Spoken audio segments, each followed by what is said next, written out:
Première, à Toulouse, une équipe a mis au point une prothèse trachéo-bronchique en 3 dimensions. Moulée sur la trachée comme une robe sur un mannequin, elle pourrait fortement améliorer la qualité de vie de certains patients en difficulté respiratoire. Explication d'Anne Lorjean, Claire Debuisé et Jean-Philippe Bellotti. Pour un musicien, le souffle c'est vital. Michel Plasson avait pourtant perdu le sien. Sa trachée s'est trouvée déformée après une lourde opération du cœur. Alors pour respirer, le chef d'orchestre n'avait plus le choix. Il a dû vivre avec une prothèse. On m'a mis des prothèses qui me gênaient beaucoup parce que je toussais, mais constamment, il fallait la changer souvent.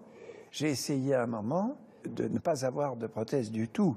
Et je devais diriger à ce moment-là à Orange. Et malheureusement, je m'asphyxiais. J'avais des bouteilles d'oxygène et je n'ai pas pu le faire. J'en ai été très, très troublé. Implanter une prothèse est pourtant le seul moyen de soigner les patients qui, comme lui, souffrent d'une sténose. Un rétrécissement de la trachée ou de la bronche qui empêche l'air de passer. Mais 10 à 20% des patients ne les supportent pas, alors pour eux, c'est l'impasse thérapeutique.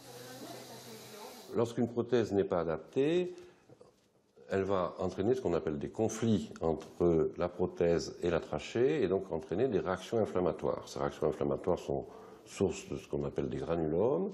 Ces granulomes sont symptomatiques avec en particulier une toux. Et puis ensuite, si ces granulomes deviennent plus importants, on peut même avoir de nouveau, je dirais, une obstruction de la trachée ou de la bronche du fait de ces granulomes. Donc finalement, la prothèse ne servirait à rien. Accompagnés par une start-up toulousaine, des médecins ont imaginé et testé une solution plus adaptée à ces cas difficiles. Des prothèses trachéo-bronchiques en 3 dimensions, fabriquées sur mesure et donc parfaitement adaptées à l'anatomie du patient. Alors comme vous pouvez le voir ici, sa trachée est très particulière puisqu'elle est triangulaire. Donc lorsque l'on fait une prothèse par CFAO, on est capable de mouler parfaitement la forme très particulière de cette prothèse. Alors qu'avec une prothèse standard, comme ici, c'est celle qu'il avait auparavant, mais vous avez tout simplement une prothèse ronde qui est finalement qui flotte dans la trachée puisqu'elle n'est pas capable d'épouser la forme particulière de la trachée. 10 patients participent à cet essai clinique. Ils souffrent d'une maladie respiratoire, ont subi une greffe pulmonaire, ont une trachée trop souple ou abîmée par une intubation. Peu importe l'origine du problème, pour eux, la prothèse 3D sur mesure pourrait bien être la solution.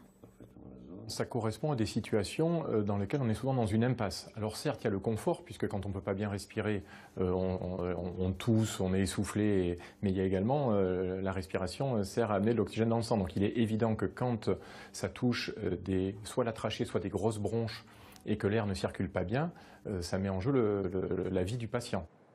Opéré il y a 15 jours, Michel Plasson a participé à cet essai. Et il en attend beaucoup. J'adore ça, moi. Les expériences. Je suis encore dans la période immédiate. Je m'observe.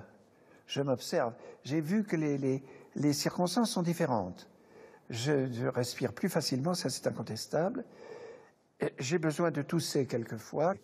Et je pense que quelque chose se passe en moi et que je vais me sentir mieux, je me sens déjà mieux.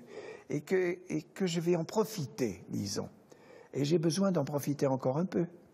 L'essai clinique est toujours en cours. 5 patients doivent encore être implantés.